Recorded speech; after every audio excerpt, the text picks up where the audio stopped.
অনেকেই বলে তেলের পিঠা ফুলে না। আজকে আমার এই রেসিপিটা দেখলে তাদের ধারণা সম্পূর্ণরূপে পাল্টে যাবে। আশা করি আমার আজকের রেসিপিটা আপনাদের অনেক ভালো লাগবে। এই তেলের পিঠা কিভাবে ফুলকোভাবে বানিয়েছি সেটা দেখতে হলে আমার ফুল ভিডিও দেখতে হবে, স্কিপ না করে।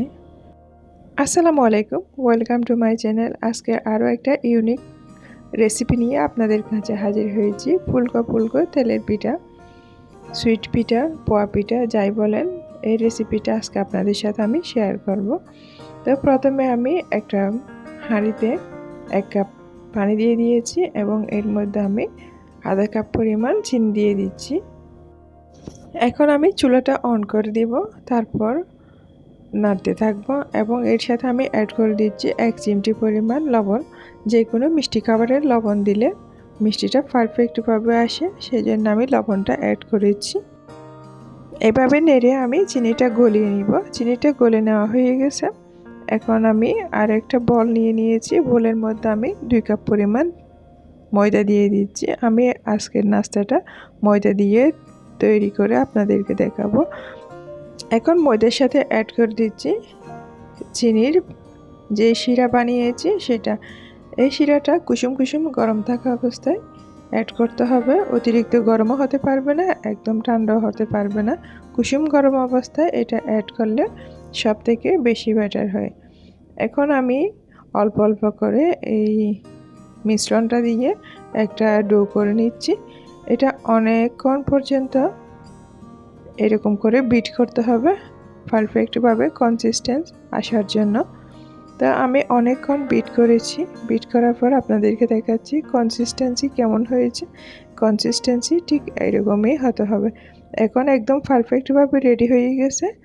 এখন আমি চুলায় চলে যাচ্ছি নাস্তাগুলো রেডি করতে। চুলার মধ্যে আমি তেল বসাই দিয়েছি অলরেডি। তেলটা যখন গরম হয়ে আসছে, এখন এর মধ্যে আমি এরকম একটা চামচ দিয়ে আমি এভাবে আজকের পিঠাগুলো বানাচ্ছি। এই পিঠাগুলো তেলে দেওয়ার সাথে সাথে কীরকম করে ফুলে উঠতেছে আপনারা দেখতেছেন।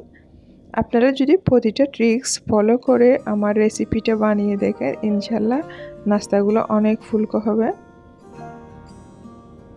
আপনাদের ধারণা পাল্টে যাবে।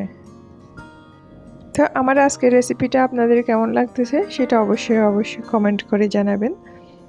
যদি ভালো লাগে অবশ্যই একটা লাইক দিবেন, আর বেশি বেশি করে ফ্রেন্ডস অ্যান্ড ফ্যামিলির সাথে শেয়ার করবেন। আমার চ্যানেলটা সাবস্ক্রাইব করা না থাকলে সাবস্ক্রাইব করে দিবেন।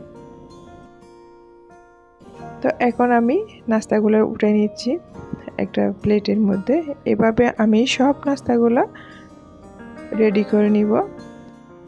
এই নাস্তাটা আপনারা 10 মিনিটের মধ্যে বানিয়ে সকালের নাস্তা হিসেবে, বিকালের নাস্তা হিসেবে, ইভিনিং টাইমে সব সময় পরিবেশন করতে পারেন, খেতে পারেন।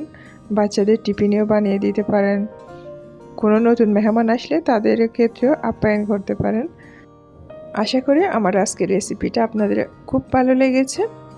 তো আমার রেসিপিটাকে সাবস্ক্রাইব করে নোটিফিকেশনের বেলটা অন করে দিবেন, যাতে নতুন কোনো ভিডিও দেওয়ার সাথে সাথে আপনাদের কাছে সবার আগে পৌঁছে যায়।